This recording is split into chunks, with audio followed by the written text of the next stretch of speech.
A word of warning, this podcast explores graphic and disturbing stories and includes some strong language. It therefore may not be suitable for our young listeners or other folks who may find it disturbing. Hello and welcome to True Crime Daily, the podcast covering high-profile and under-the-radar cases from across the country every week. I'm your host, Ana Garcia, and we're recording this on June 23rd, 2021. Today, we are joined by former prosecutor and TV host Loni Coombs, a regular and a friend of this program. Loni, welcome back. Thank you. It's so nice to be back. It feels like it's been a while. It has. We're so excited that you're back. Everybody's so busy. I know you're working on a lot of projects. I know we're going to talk about that at the end of the program. But Loni, I have an update on a case that I know you care about. We're going to talk about our cases in a second. But this is something that we covered 2 weeks ago. And so many of you listeners and viewers were like outraged by what happened. And we actually have an amazing update, which we don't usually get a little bit of justice, right? That is the elusive thing we're always trying to get. So 13-year-old Charlie Funez is a girl who says that she was attacked in PE class from behind. And when she fell, she couldn't brace herself because the girl who allegedly pushed her and tripped her is someone who's been bullying her for months. So Charlie lost her front teeth. She had bruises and scrapes on her face and on her body. The other girl was given 2 days suspension for her alleged crime. And Charlie and her parents were outraged that nobody was doing anything because she had to get an MRI and a CT scan and all of this stuff. It could have been really serious. So we had them on the program, Loni, 2 weeks ago. We had Charlie and her mom talking about what it took to get attention and their fight for justice, that they were really frustrated. All right, here is the update. The Grundy County State Attorney, who is the prosecutor in this case in Illinois, has opened a criminal investigation in juvenile court. The other girl, who is 14 years old, has been charged with aggravated battery, and it is indeed going to court in July. Incredible. It's amazing, Anna. And you know, just looking over the history of law enforcement's attitude toward these kinds of cases, they would never have thought of filing a case years ago. But things have changed. And also the fact that you put a spotlight on it and that they were willing to speak up, things are changing. And it's wonderful that victims are being able to speak up and have somebody listen to them and do something about it. Absolutely. And they were so frustrated because the police did come out. The police found the video that allegedly shows the other girl intentionally tripping Charlie. It's not like there wasn't some evidence. And one thing I want to be absolutely clear about before we get to our cases is that Charlie and her mother, that the Funez family doesn't want anything terrible to happen to the other girl. They're not, out for vengeance. What they are asking for is to get help for that other girl, because she's allegedly had some other issues, and to have some justice, to have some consequences for your actions that actually fit your crime, not just a 2-day, you're out of school and everything's going to be okay. Yeah. And for people to be able to see this behavior is not okay, right? On a bigger scale, it's not okay. For those of you thinking about doing this kind of bullying in the future, it's not okay. Something will happen. And once again, the power of a video, right? The power of a video. If there was no video, who knows if this would have happened? Exactly. They may not have believed Charlie. They may not have believed that she was attacked from behind and that she's been bullied for months.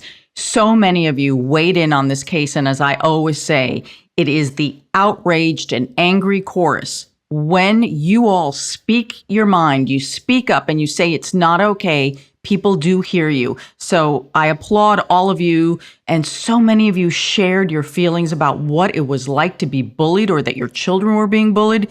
So I thank you all for sharing those experiences. We are seeing change happen because of your outrage. And when this case is settled, we're going to have Charlie and her mom back on another episode. So I just wanted to share with everyone some good news finally, right? Okay, let's get to our cases, Loni. Boy, are they disturbing. But then again, that's what True Crime Daily is. Yeah. Okay, so our cases this week, there are some new court documents that have been released in that really disturbing Sarah Lawrence college sex cult case.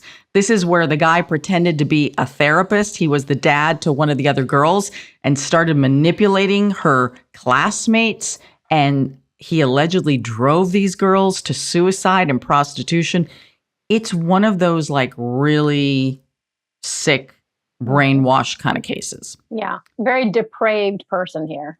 Oof, very dark with amazing political connections, which, right, we're going to get to. But first, a mother and a son from a prominent South Carolina family have been shot and killed on their sprawling estate. The timing of this is really suspicious because the son was awaiting trial in connection with a 2019 boating accident that left a 19-year-old woman dead.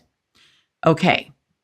Also, the other thing about this case is not only is this family prominent, but there are all these mysterious and suspicious deaths that have taken place either near them, around them, in their families. So, wow. Okay, it's like a black cloud over this family. Let's get to the details of this one.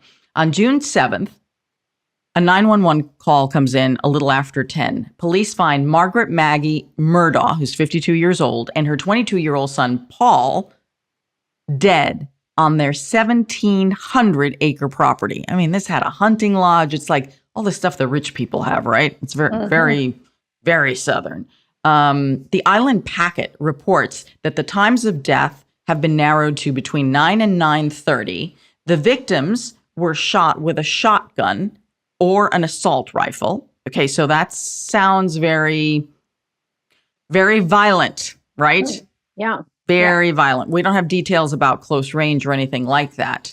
Now, Alex, who would be the son, the father, and the husband to the two victims, right? So Alex Murdaugh, Maggie's husband and Paul's father, is the one who discovered them. Now, here's where things get even crazier. But 3 days after this double homicide, the patriarch of the family dies. Now, he had been ill. 81-year-old Randolph Murdaugh, who is Maggie's father-in-law and the grandpa to the victim, he dies in the hospital. And what's very interesting here is, and Loni, you'll explain this to us, most people are killed by people they know, right? And while no one has been named a suspect or a person of interest here, some eyes have been focused on the husband father. But he was at the hospital with his own father who was dying. So he has an alibi. Now, that's probably just coincidence, but that's a lot of death in 3 days. Yeah, it is a lot of bodies, right? But there was a lot of things going on in this family at that time. As you said, Paul, the son, had been arrested and charged. He was indicted with this boating accident where a young girl was killed. And he was pending on those charges. No trial date had been set, but it was pending. And apparently there were a lot of people that were really upset about that, obviously. It was a party situation where he was on their family fancy boat with a bunch of his friends, and they had all been drinking and partying. And then he was driving and drove into a piling, and everyone got ejected. And a number of them were injured, and one of them never came up. They couldn't find her for weeks. And then finally her body was found. And so, the family said that at the time he was getting death threats, which, is kind of understandable. I mean, in this town, this family is like an icon politically and in the legal world. And it appeared that there were some things that had gone on in that case and the investigation that they felt wasn't fair. And so the question was this killing of Paul and Maggie connected somehow to the fact that this case was pending against Paul? Now, as far as the family patriarch that you talked about who passed away in the hospital, he was apparently, on his deathbed during this time. You can understand that something as tragic and as horrific as having his daughter-in-law and his grandson being shot and killed on their property would hasten that. And the fact that he, died apparently of natural causes 3 days later, it is a huge coincidence, but appears to have, a justification, a reason for it. There appears to be, based on published reports, some resentment toward this family, whether they got special treatment because of their position and their position in the legal world as well. Because, as you mentioned, Paul was charged with being intoxicated and driving that boat at the time when Mallory Beach was killed, and her body, wasn't found for a week, which is also excruciating for that town and for Mallory's family.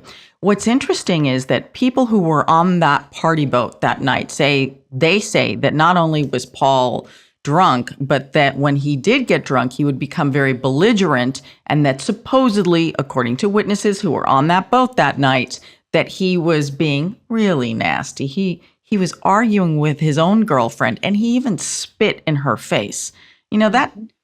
That kind of action tells you a lot about a human being and how that human being treats and sees other human beings.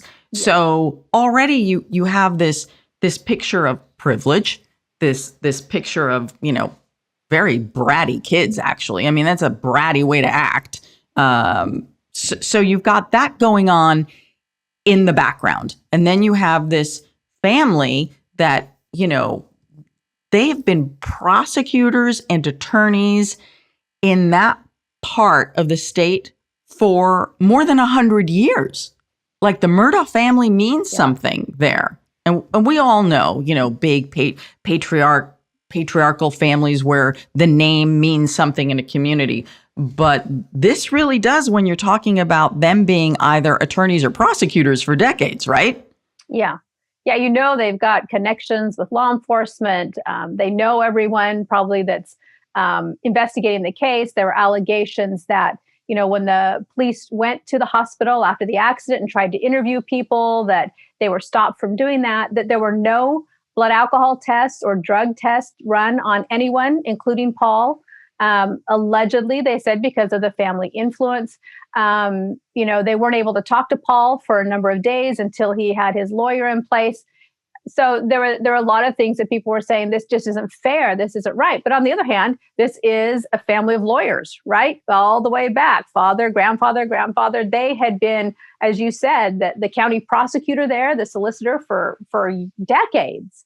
And they not only did the father, Alex, work as a part-time solicitor, but he also had a law firm. So, he was covering all the bases there as far as the legal fields. In fact, they had to find an outside prosecutor essentially come in and try this case. And a number of judges recused themselves because they said they were so connected to this family. Try getting justice under those circumstances if you are the victim's family. Yeah. You have to feel like you're up against a massive wall of privilege and connections. And frankly, you are because of the positions they hold. Now, we do want to hear a little bit from the family, that this is a prominent family, but they really did something extraordinary. They had an exclusive interview with Good Morning America and Randy and John Murdaugh, who are the brothers of Alex. This would be the father, the man who just lost his wife and his child in this double homicide.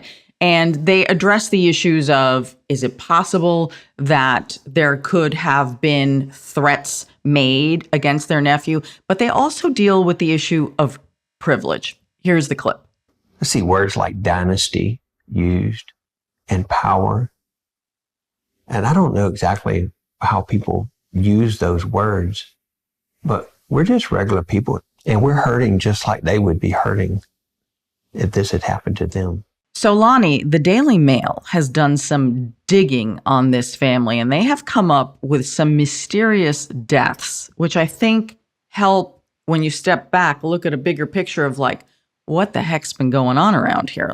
My feeling is everybody at the Piggly Wiggly is talking about this family all week long at the checkout line. It's like, did you hear this? And do you remember this? And do you remember when? So here are the remember whens. So the Daily Mail says that in 2018, the Murdaugh's housekeeper tripped and fell to her death. Yeah. Death. The father, Paul, settled a wrongful death claim for $500,000. There's not an awful lot of information as to how she died, where she died. But, maybe if there weren't a double homicide currently being investigated, and the son who's been murdered, had not been under investigation himself, maybe this might seem like, an isolated tragic incident. Mhm. Mhm. Does that concern you at all? Or what do Well, you? it's interesting. And you said Paul, I think you meant Alex, the Oh, father. excuse me. Yeah. He's the one who paid it out. I think, eyebrows are raised when one, there really are no details. You don't know where she died, how she died. When it's a trip and fall, was there another person involved? But that was all, hush hushed, which happens a lot when there's a payout like that. That's part of the settlement. And apparently, $500,000, that's a big settlement. So that's one thing, right? When you hear that there's this son, Paul, who has a temper, right? He gets angry. He gets violent when he drinks. In fact, his friends who testified at the grand jury indictment said they actually have a nickname for him, Timmy, which is the personality that comes out when he's drinking. And not only did he spit on his girlfriend that night, but he slapped her in the face. I mean, it's clear that he gets very abusive during this time.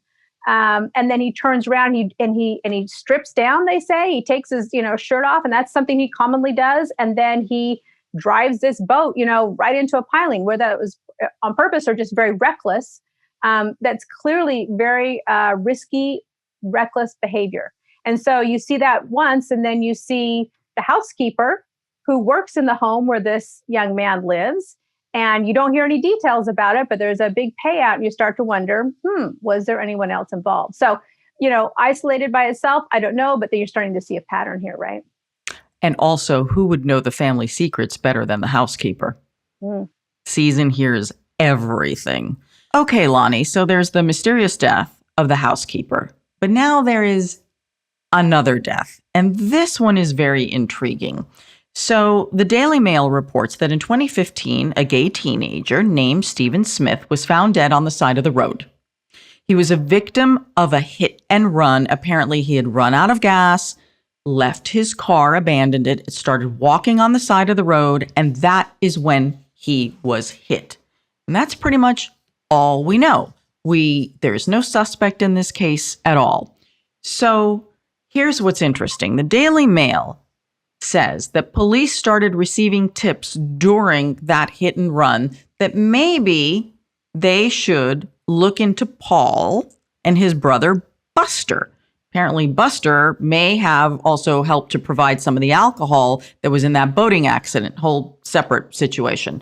So, the Daily Mail and their sourcing reviewed some documents that would back up that at least some calls came in, but tips could be anything. It could be someone trying to send police the wrong way. It could be a vengeful, spiteful thing. Who knows? So it never went anywhere. But here's what I find very interesting. So the Daily Mail is now saying that because of the double homicide, they are now looking into these other mysterious deaths to see if there's the possibility that the murder was somehow an act of vengeance for this privileged family where there is, a black cloud and carnage behind them.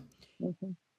Here's what is really insulting. Stephen's mother, the boy who was killed in the car accident, gets a call from investigators. So she's thinking, oh, Lord, finally, there's a break in my son's case. No. Instead, they asked Stephen's mom, hey, do you think there could be any possible connection, or do you know anything, or could this be vengeance, the fact that, Maggie and her son were just killed?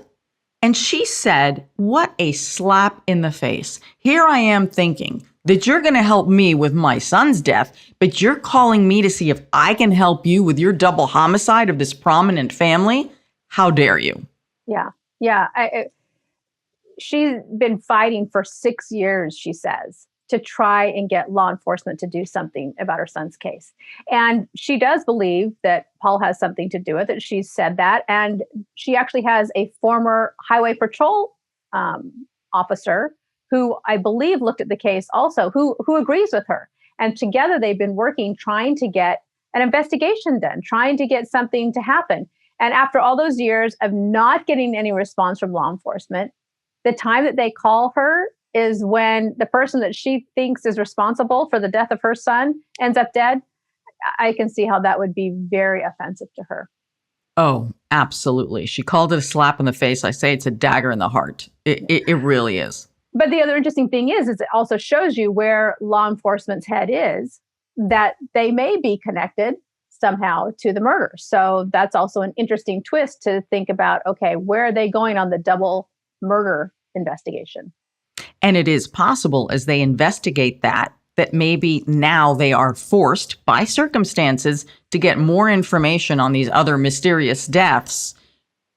And that in itself may reveal what happened and who may have been involved, even if, let's say, the people involved, and we don't know that they are, may be dead. Mm-hmm. But wow, it's like some dirty secrets are finally going to literally be excavated because of this. Yeah. But it really makes you feel, it's, it's opening it all up. Yeah. And it's ugly what's back there. I mean, this family's got a lot of things that they don't want made public because they did have a kid that seemed to constantly be getting into some trouble and clearly was in trouble, at least legally, for at least charged in Mallorys' death. Yeah. So Paul did plead not guilty. Of course, that case is not going to go. I mean, you can't really do anything, can you, in a case like that? If the suspect, the person charged, dies, what happens with Mallorys' death investigation? Well, that's a good question. I mean, there's no one to prosecute, right? He's not there. But I believe I read somewhere that they're going to continue on with the investigation, which I thought was interesting. Yeah, that is really interesting. And the people who were on the boat that night, they say that they have voluntarily already submitted their DNA so they can be ruled out from the double homicide that police are currently investigating because they don't want any part of that. Because there is a lot of talk of, did someone just lose it and say, that's it, I've had it with this family? Or, and this could still fit that, or were they killed by someone they know? Or was there a heated family argument that took place? We don't know. Yeah, I mean, I think and I said double murder, but that's actually could be wrong. It could be a murder-suicide, right? Because both guns that they said were used to kill the victims were left at the crime scene, which is an interesting move. And one of them could have lost their temper, killed the other one, and then decided to take their own life. And I'm not saying which is which either. So that's always a possibility as well. It's interesting because the police are saying after they cleared the father, Alex, they've said there's no person of interest right now. They haven't made any arrest. And they've told the public that they're not in danger, which is not something you say if you think there's a killer out there on the loose, right? Right. But hold on a second. Generally, if you suspect murder-suicide, don't police generally say this early on? Yes, unless it's a family that, doesn't want to be tainted by that type of label and doesn't, has power to sort of put a lid on it. I mean, who knows? Who knows what's going on there? But that's definitely something. And it's interesting because in none of the reports have they brought up the possibility that it could be a murder-suicide. And yet you have two bodies late at night on the property, happened very quickly. I mean, between 9 and 9:30 and by 10 o'clock, Alex is there, finds them, calls police, right? So it happened fairly soon, just before Alex got home, and both the guns are still left there. So it was guns that could be taken by the killer or killers or whoever it was if they didn't want to be, linked to the killing. So it is definitely a possibility that needs to be looked at. That's really interesting. I hadn't even thought about it. I was so distracted by, what's going on with this family and all the drama that it didn't even occur to me because I thought, wow, you could really buy into this whole, like, someone out there doesn't like this family and wanted to kill them. Yeah. But you have a good point. The fact that the weapons were left there and that police are saying, no, we're not looking. But sometimes when police say, oh, no, we're not looking for anyone, it's their way of getting you to to get the killer or the suspected killer to kind of relax and start making some mistakes. Yeah, it could be. Although they don't usually go so far as to say is the public doesn't need to be concerned as far as they're not in any danger, right? Mm-hmm. So. Very interesting. And one more thing on Mallory Beaches. death in that boating accident. Mallory's mom is suing the family, the Murdaugh family, for wrongful death. So that's going to continue whether Mallory's criminal investigation goes forward or not, and if anybody else is charged there. This, to me, is one of the most interesting cases we've had in a while. Yeah, yeah. It'll be interesting to see if they make any arrests. Oh my gosh. If there aren't, and they don't call it a murder-suicide, there are going to be a lot more angry people. Mm-hmm. So before we move on to our next case, here's a quick word from our sponsor. When you're looking for a new home, you want to make sure that it meets your needs. Can you work in that office? Can your family cook together in that kitchen? You have to know that the house fits. And with Rocket Mortgage, you can make sure your financing works too. Rocket Mortgage built a home loan experience designed for you with certainty at every step and no unwanted surprises. You can relax knowing you're getting a home loan that fits your life. Visit rocketmortgage.com/truecrimedaily because when you need a mortgage that fits your life, Rocket can. Call for cost information and conditions, equal housing lender, licensed in all 50 states, NMLS, consumeraccess.org, number 3030. Our next case, Loni, is so disturbing on so many levels. And the other thing that bugs me about this is there were plenty of people that I believe in powerful positions who could have put a stop or intervened and didn't. So this is what gets me about this case. And here's what's also interesting. Like our last case, this is about privilege, power, and money. No way around it. So prosecutors have released new information in court records that were filed in Manhattan federal court. 61-year-old Lawrence Ray is the father of a Sarah Lawrence college student. He was indicted on charges of allegedly manipulating, abusing, and extorting his daughter's friends and other victims as part of a wider scheme that netted him more than $1 million. And this happened over a decade, according to U.S. Attorney Jeffrey Berman. Now, here's what he allegedly did. Prosecutors say that Lawrence Ray forced some of his victims, so these are young college students, into prostitution by getting compromising information about them and then threatening to make that information public. So if they didn't do what he said, but that was only part of the manipulation. Prosecutors say that he treated these college students like sex slaves. Supposedly there are graphic videos that he shot on his cell phone with these girls in demeaning and compromising and humiliating positions.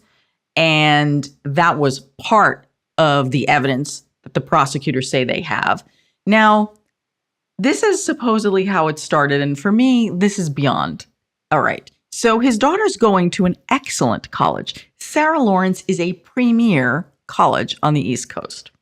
He reportedly moves in to his daughter's college dorm room.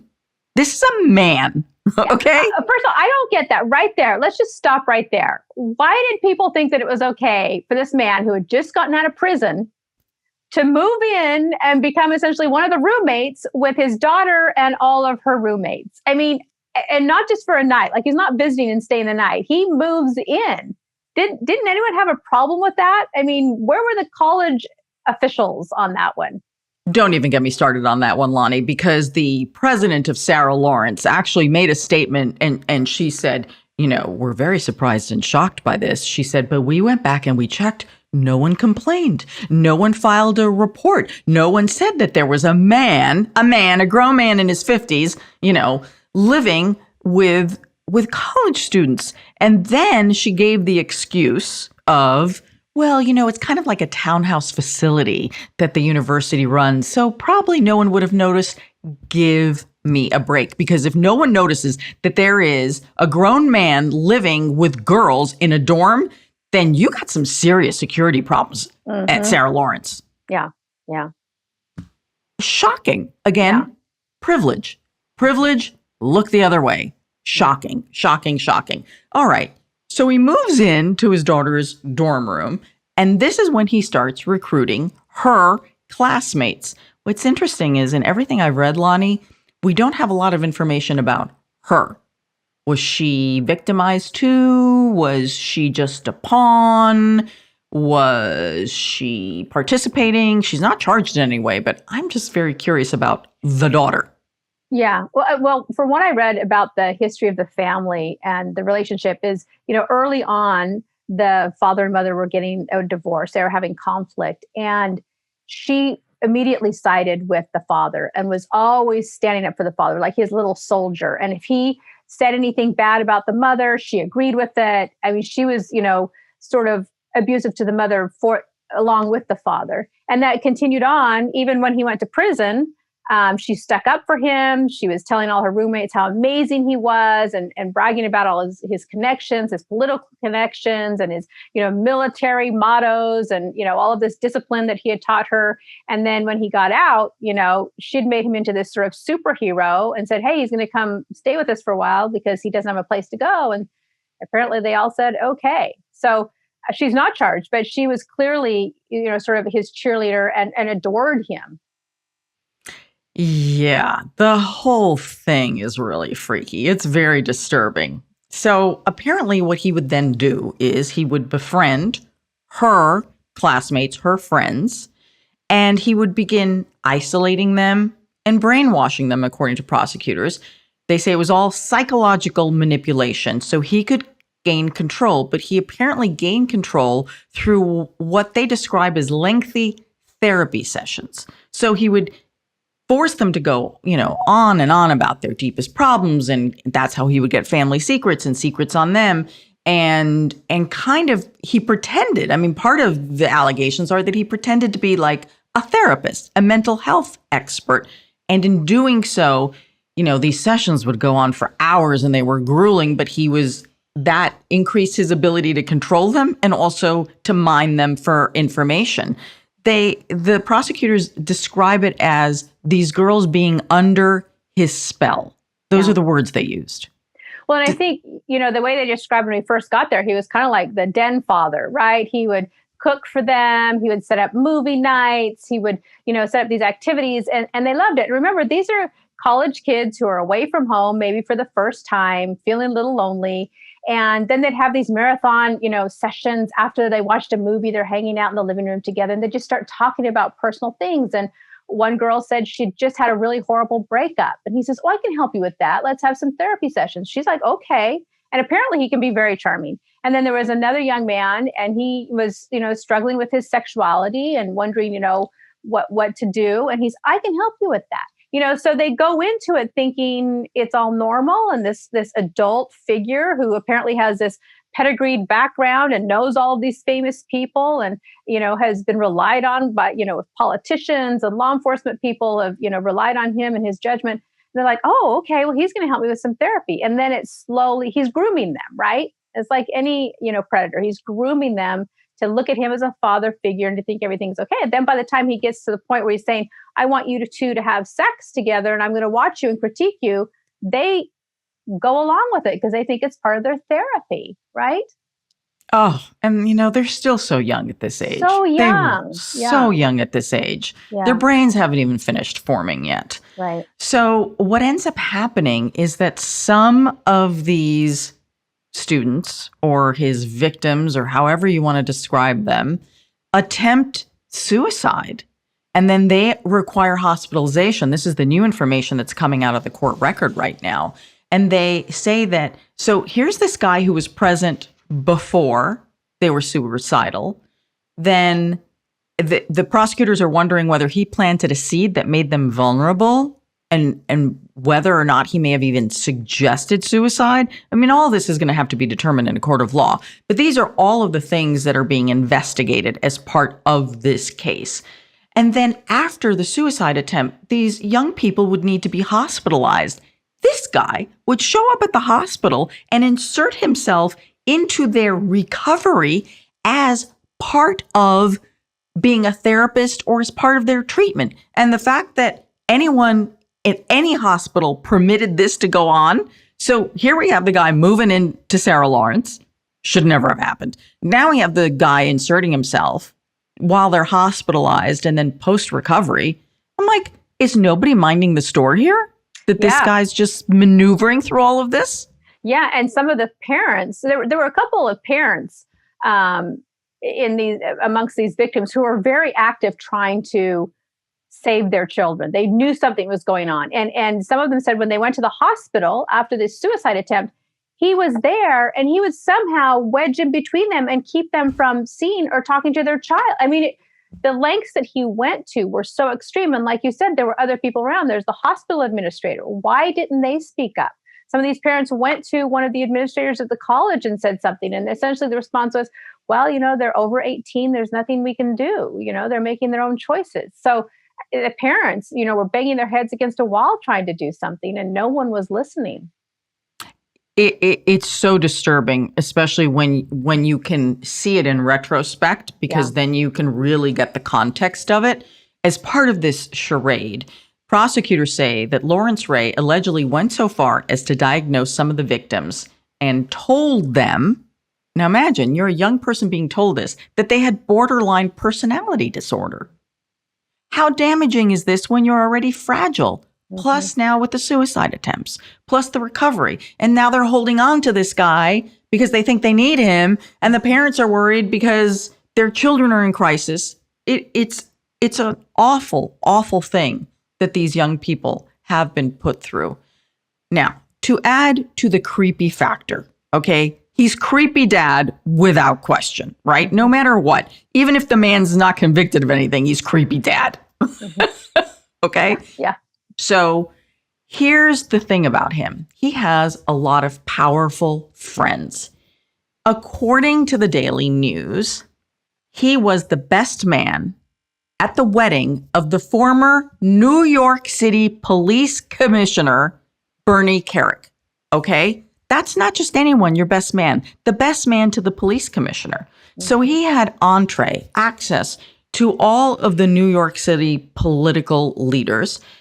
The New York Times has claimed that he may have organized crime connections. We have no idea if that's true. He clearly was politically connected. Now, the Bernie Kerik thing is just a little bit complicated, and I want to give everybody some context. This happened, so in 2010, which is about the time that dad moves in to Sarah Lawrence, is when Bernie Kerik pleaded guilty to tax fraud and ends up serving 3 years, but he ends up getting pardoned by President Trump. So keep in mind that creepy daddy moves in when his buddy Bernie is having some serious legal issues of his own, and daddy has just been released from prison for his own problems. Okay? Well, yes. And also there are some reports, some allegations that the reason Bernie had all of those, I mean, he was way at the top, right? Politically and career-wise, and he had a massive fall. And some people blame that on creepy daddy. They say that they had a falling out, right? They were very close. And then when Lawrence was having some legal issues of his own, he turned to Bernie and said, hey, help me out here. You've got all the connections, help me out. And he said, I'm sorry, I can't. Now I'm hobnobbing with the president or whoever, I can't. And so Larry was so mad that then he was the one who brought forth stuff that ended up toppling Bernie from his high pedestal all the way to the point where he was in prison. And they said at that point, this is all allegations, but they said that, something sort of snapped in Larry, and he went from being, kind of like this guy who was connected to everybody and sort of a manipulator, charmer.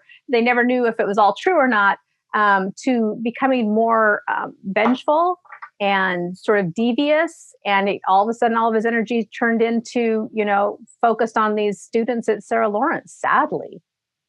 And think about it. Things are not going well in your life. All of a sudden, you thought you were a powerful guy, and maybe you're not. But in this tiny little world at Sarah Lawrence, well, you're king. You're the kingmaker, right? Yeah. So if you live off of that vibe of being powerful and having people turn to you, then he replicated that, but with the saddest, most vulnerable people around. These aren't politicians. These aren't alleged criminals. These aren't people with money. These are kids. Yeah. Yeah. But not only was he controlling them, he was also getting money from them. He was also having sex with them. So he was the king of his little kingdom right there and getting everything that he wanted. Yeah. Working them as prostitutes. So yeah, he needed a supply of money. So allegedly that was part of this scheme because he's also charged with racketeering.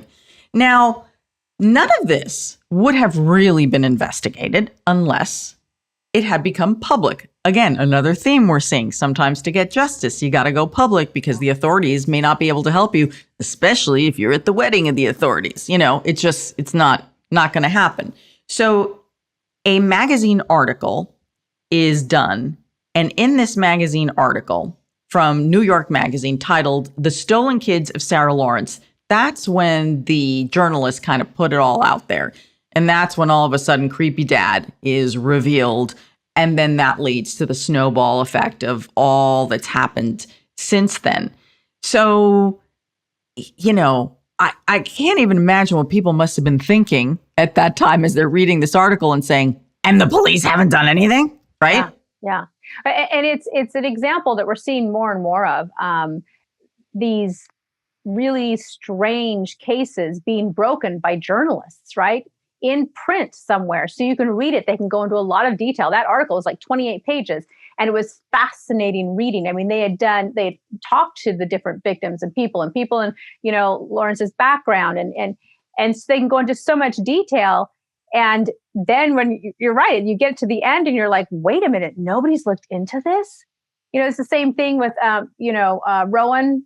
Rowan Farrow, who brought down Harvey Weinstein. Yeah, yes. Stuff that's been talked about, but, law enforcement, for whatever reason, really isn't getting on it. And then all of a sudden you have it all laid out for everyone to see. And there's this public outcry and law enforcement goes, oh, my goodness, we need to do something. And they said that the investigation they did was instigated by that article on this case.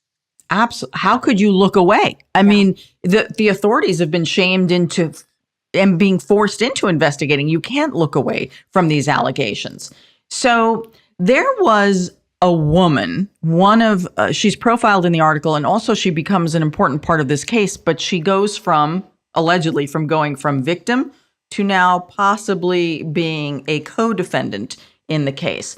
So in 2013, after graduating, one of the women spent time with Lawrence in North Carolina and New York, houses in Piscataway, and she lived with yet another woman. All of this, according to New York Magazine. All right. So in the original indictment, which was released in February of 2020, Lawrence was the sole defendant at the time, saying that he was the one who had gained control and did all the therapy sessions. All right. Now, the new indictment that was unsealed in January of 2021, just a few months ago, for the first time named this woman, Isabella Pollock. Now, here's what's interesting. She went from being a victim, as I said, to now being a co-defendant with Lawrence. Apparently, he recruited her to join in the criminal scheme. Originally, the New York Times said Isabella was indeed one of the exploited students. So what's unclear is at what point did things change, according to the New York Times. So she's also facing charges of racketeering, extortion, sex trafficking, and because this case isn't complicated enough, they're in court, they've been arguing, is Isabella competent enough to stand trial? And is she still under the influence of this guy? So the judge has ordered a competency evaluation to figure out what's going on with Isabella. But it doesn't end there. So you got Isabella, who now everyone's trying to figure out what side is she on? Victim, co-defendant, what are you going to do with her? Mm-hmm. But wait. Then there are still women who he apparently has under his spell, and that prosecutors didn't want him released because they were afraid that he could still control them. Mm-hmm. Okay, now those women, the latest allegations, this is in the New York Times, this is unbelievable. So he's not supposed to have contact with those other women who would be potentially victims and witnesses, correct, against him? Mm-hmm. So he allegedly has been sending secret messages through his own father to get to them. So prosecutors are outraged that even from behind bars, he's still manipulating them. Yeah. And naturally, prosecutors are worried about their case because if they are going to refute any of the charges and say, no, I wanted to do that. Like, what does that do to the case, Loni? Yeah. I mean, if you have the victims on the stand saying, I don't know why you're charging this man. He's the best thing that ever happened in my life. He saved me at a time when I needed him. It makes it very hard for a jury, right? To sit there. And some of these students were Harvard graduate, doctor, Columbia graduate. I mean, they're smart people that got caught up in this. And so it would be very confusing to a jury. Now, going back to Isabella for a moment, she was the one who, in the New York Magazine article, was young, had just gotten through a very bad breakup when Lawrence moved into their apartment and said, I can help you. And then apparently they started a relationship together, and they've been together for years. And in March, right after they, arrested Lawrence and indicted him, the prosecutors were saying, like you said, she's one of the victims. She's been exploited. She's been abused all of this time.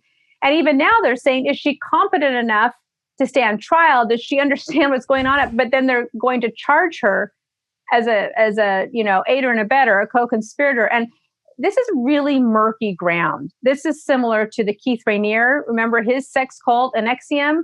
And they charged 5 of the women there also as his co-conspirators. At what point does a victim who's supposedly been brainwashed and had all these horrible things done to them switch over to where they're, helping? And apparently there's charge that, she helped him collect the money that, he was making the other people pay him. But is she doing that because she's still under his influence, right? Or is she doing it because she knows, really, does she have a full awareness of what she's doing? And in these federal prosecutions, sometimes the prosecutors will charge someone like this in the hopes that they will cooperate, right? That they will give testimony for the prosecution. Now they have this sort of hammer hanging over their head. We have these charges against you. You need to now start helping us, work with us, and cooperate. So that might be the reason why they charged her. I don't know, but it's a very murky situation as far as, when do you decide that victim has crossed the line now and become a co-conspirator? When she's been in this very strange relationship with this man the entire time that started under really, really bad circumstances. Oh my goodness. It's such an unbelievable case. And I say this an awful lot when we have these cases of like cults and people brainwashing. It always happens among the rich and the educated, because honestly, poor people don't have time for this nonsense, right? You don't have time and you don't have the money for all this, for these shenanigans. Yeah. And look at this. Look at what has transpired here. This is insane. And I'm fascinated. This is like, get the popcorn out. I can't get enough of this case. So Lawrence Ray and Isabella Pollock have pleaded not guilty, and trial is set to begin on September 20th. Get your popcorn. It is time for our comment section. These are the cases you all are talking about. And Owen Michael, who monitors our website and all social media, is here to tell us, what are you talking about? Hi, Anna. Hi, Loni. Nice to see you guys this week. We have some details, so a lot of comments about the case that you referenced up top about Charlie Funez, the 13-year-old girl who was attacked during gym class in Illinois. She and her mother joined Luis Bolaños and Ana Garcia, yourself, of course, last on June 11th. We had a ton of comments about that. Cindy B says, this isn't bullying, this is assault. The perpetrator should be held responsible, so this could set a precedent for other kids who think they will be able to get away with doing harm to others.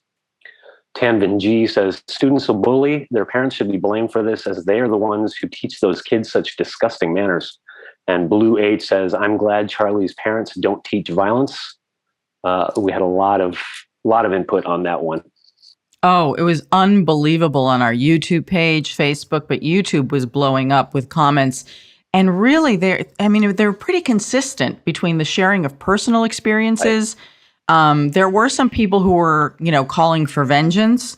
But Charlie's family, Charlie's mom and dad have stood firm and said, no, that is not what we teach our children. That is not how we deal with problems. We do want justice and consequences for actions, but absolutely no. We know this girl needs help. We don't want to go after her and her family. That's not right. That's not right. So there were a lot of people that, you're right, shared over the past 20 or 30 years, people who've been out of school for a long time talking about bullying then versus bullying now, their own experience with their own kids, et cetera, and so forth. So clearly still an issue in schools these days. Oh, absolutely. And you know what? The bullying, Loni, I think never really ends in life. There's always going to be a bully in your world, sadly, right? Yeah. I mean, I think we can all think back into our childhoods and think at some point where somebody, did something mean to us. And it has an impact on you, how you handle that can make a big difference. Absolutely. Well, Owen, thank you so much for sharing that. We're going to have Charlie and her mom back once finally this case is decided. I'll be very curious to see what happens in juvenile court. And of course, that is not an area where the public is permitted, right, Loni? Juvenile court is a private matter. Yeah, that's right. That's right. But I understand that Charlie and or her mom can get permission to attend since they are the victims. Well, she might have to testify, right? So absolutely. Yeah. Okay. Thanks, Owen. We'll see you next week. Bye, guys. Wow, Loni, these cases, amazing this week. Thank you so much for your input. I can't get over it. It's really been all about privilege, power, and access. Yeah, absolutely. It's amazing how many horrible things can be done in the name of power, privilege, and access, right? Yeah, absolutely. But at least we leave everyone with a little bit of hope that maybe 13-year-old Charlie is going to get a little justice coming up, and that we all had a little part in saying, no, this isn't right. Y'all have to look at this. So thank you, Loni. If people want to catch up with you, I know you're working on a bunch of projects. What are you working on, and where can people find you? I'm on Instagram and Twitter, and right now I'm sort of, stirring the pot on things. So nothing really to announce right now, but soon, hopefully. Yeah, and of course, so much of your work is available on the Oxygen channel. So if anyone needs a fix of Loni, got plenty of shows there. Yeah, plenty of shows, and she's working on more. Yeah. Please come back soon. We have missed you. I know you've been busy, so hopefully you'll come back soon. Thank you. I will, anytime. All right. You can find me, Anna G News, on all social media, Anna with one N. You can find our content on Spotify, Apple Podcasts, Stitcher, Google Podcasts, YouTube. Subscribe to our channel. We've got 4.5 million subscribers. Also, you can get our newsletter. You can do that by subscribing at truecrimedaily.com, and Owen will write the newsletter for you. We're very personal around here. We tailor everything. So until next week, this is True Crime Daily, the podcast. I'm your host, Ana Garcia, and as we always say, don't do crime.